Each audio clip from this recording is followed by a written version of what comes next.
Hello people of the internet, today we are asking the question, Rhino. Yeah.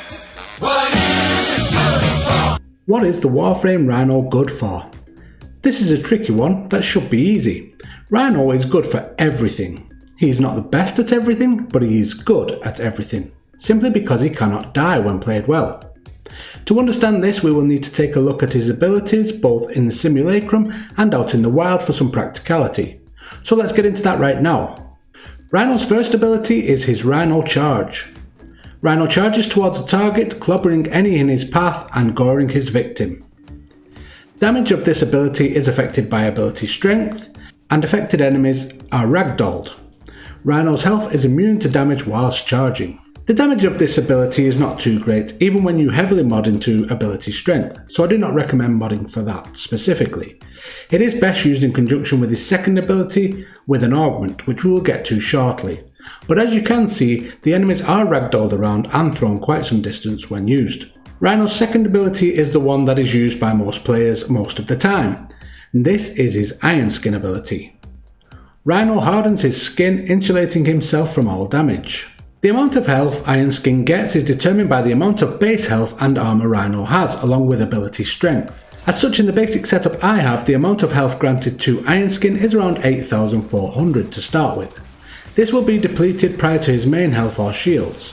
Also, the thing it does not tell you in the game is that Iron Skin also prevents Rhino from being inflicted by any negative status effects such as toxin or even knockdown. As stated earlier, combining Rhino's first and second ability with the Ironclad Charge augment can make all the difference here. Ironclad Charge increases Rhino's armor by 50% for each enemy hit.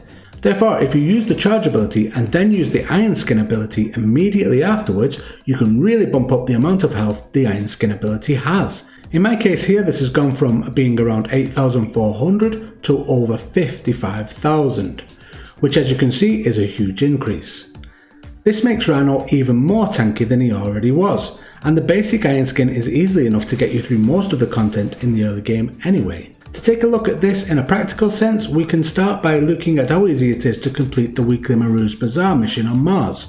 This weekly mission has you racing against the clock to recover an Orokin statue. Because Iron Skin makes Rhino immune to knockdown and status effects, Rhino can power through the laser beams and just keep on going, providing you have enough health on your Iron Skin. The lasers will reduce the buff, but they will not slow you or knock you down. Taking Rhino out into the open world zones such as the Plains of Eidolon or Orb Vallis can make the bounties easier. A lot of the missions in these bounties require you to stay alive whilst fighting hordes of enemies, be it to protect something or capture an item. Rhino's Iron Skin survivability can really help in these scenarios. Now let's take a look at Rhino's other two abilities, starting with the Roar ability. Roar grants all nearby warframes increased damage for a short duration. The amount of damage increased is down to the amount of ability strength you have modded for, so Intensify and other strength mods are good for this. Also, the duration is also boosted by duration mods, so mods such as Continuity will also come in handy here. The fact that this ability buffs all nearby warframes makes this a great ability to use when doing missions in a group, and can really help turn the tide of a battle. In my case, I get a 130% boost to damage when using this ability, which really helps me melt high level enemies such as these, which are set at level 115 for reference. Rhino's fourth ability is the Rhino Stomp ability. Rhino stomps with force sufficient to disrupt time, tumbling enemies around him in stasis. This ability is used as a fairly decent CC. It does also damage enemies with blast damage, but not enough to make it useful in that regards. Its main use is to knock enemies off their feet and up into the air for a short period, giving you time to either take them down one by one or get out of there if you are overwhelmed and just want to reach extraction. Most of the time it is best used as an offensive ability, but I am sure you can think of a time where you wish you had it to fall back on as a defense ability. To show these two abilities off in a practical sense, I would like to take Rhino over to one of the new Disruption missions, particularly Olympus on Mars, but this combo can be used in any of these mission types for this reason. When playing the Disruption mission, you are tasked to defend 4 beacons per round. When you insert a key into one, they become active.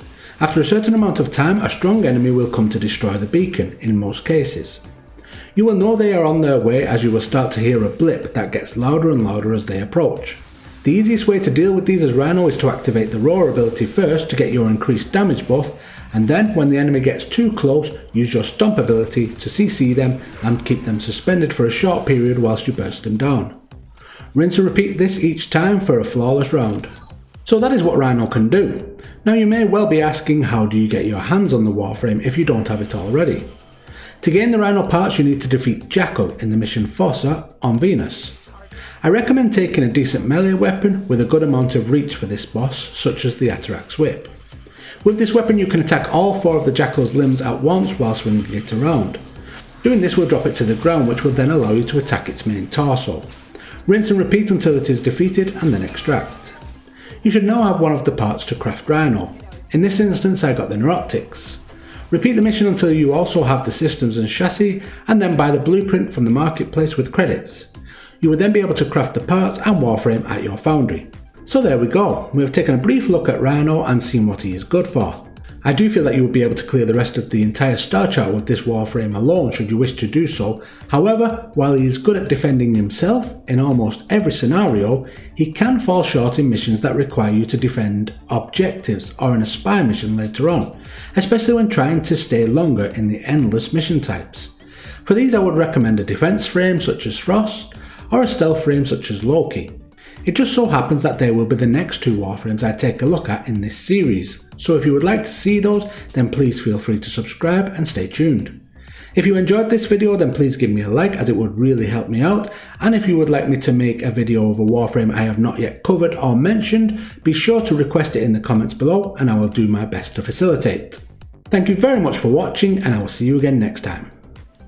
If you like this video, please consider watching another. 2 suggestions will be on screen now. Also, if you have not subscribed already, please do so by clicking the icon in the middle of this screen.